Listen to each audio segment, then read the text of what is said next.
Kannur central ജയിലിൽ ഇത് സ്ഥിരമായി സംഭവിക്കുന്ന കാര്യമാണ്. ഇതിനൊരു വലിയ അതിശയപ്പെടേണ്ട കാര്യമില്ല. കാരണം കണ്ണൂർ സെൻട്രൽ ജയിൽ എന്ന് പറയുന്നത് കേരളത്തിലെ 3 സെൻട്രൽ ജയിലുകളിൽ ഏറ്റവും പ്രധാനമായ സുരക്ഷയുള്ള ഒരു ജയിലാണ് Kannur central jail.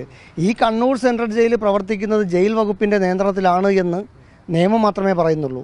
Kannur ജില്ലയെക്കുറിച്ച് അറിയാവുന്നവർക്ക്, Kannur ജയിലിനെക്കുറിച്ച് അറിയാവുന്നവർക്ക്, Kannur central ജയിലിനെക്കുറിച്ച് അറിയാവുന്നവർക്കറിയാം ഇത് ജയിൽ വകുപ്പിൻ്റെ നിയന്ത്രണത്തിനല്ല ഈ ജയിൽ പ്രവർത്തിക്കുന്നത് എന്ന് വ്യക്തമായിട്ട് അവർക്കറിയാം.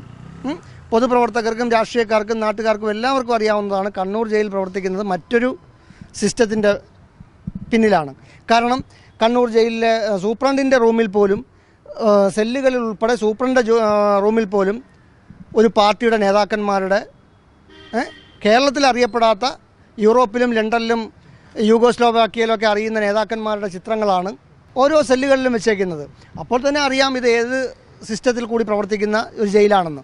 പിന്നെ ഈ ജയിലിൽ ഇപ്പോൾ ഇന്നലെ മൊബൈൽ ഫോൺ പിടിച്ചു, അല്ലെങ്കിൽ മറ്റേ പാൻപരാഗ്, ശംഭു, ചൈനീകൈനി അങ്ങനെയുള്ള കുറേ സാധനങ്ങൾ പിടിച്ചു എന്നാണ് വാർത്ത. പക്ഷേ ഈ ഓഗസ്റ്റ് മാസം 26-ാം തീയതി ആകുമ്പോൾ 6-ലധികം പ്രാവശ്യം അവിടെ മൊബൈൽ പിടിച്ചു, 6-ലധികം പ്രാവശ്യം അവിടെ ലഹരി ഉൽപ്പന്നങ്ങൾ പിടിച്ചു. അതിൽ കഴിഞ്ഞ ചൊവ്വാഴ്ച ഈ ഗോവിന്ദസ്വാമിയുടെ ജയിൽ ചാട്ടം അന്വേഷിക്കാൻ വേണ്ടി ഒരു സമിതിയെ വെച്ചു. ജസ്റ്റിസ് ശ്രീരാമചന്ദ്രൻ നായരുടെ അദ്ദേഹം കഴിഞ്ഞ ചൊവ്വാഴ്ച അവിടെ പോയി.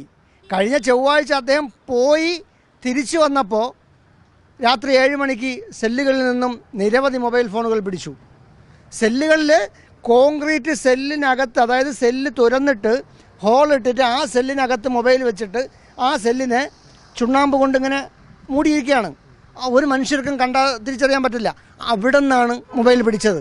അതായത് ഈ കമ്മീഷൻ പോയി, സമിതി പോയി, റിപ്പോർട്ടെല്ലാം എടുത്ത് തിരികെ വന്നപ്പോൾ അവിടെ ജയിൽ സൂപ്രണ്ടും IG-യും ഒക്കെ പരിശോധിച്ചതിനിടയിൽ അവിടെ നിന്ന് മൊബൈൽ ഫോൺ കിട്ടി.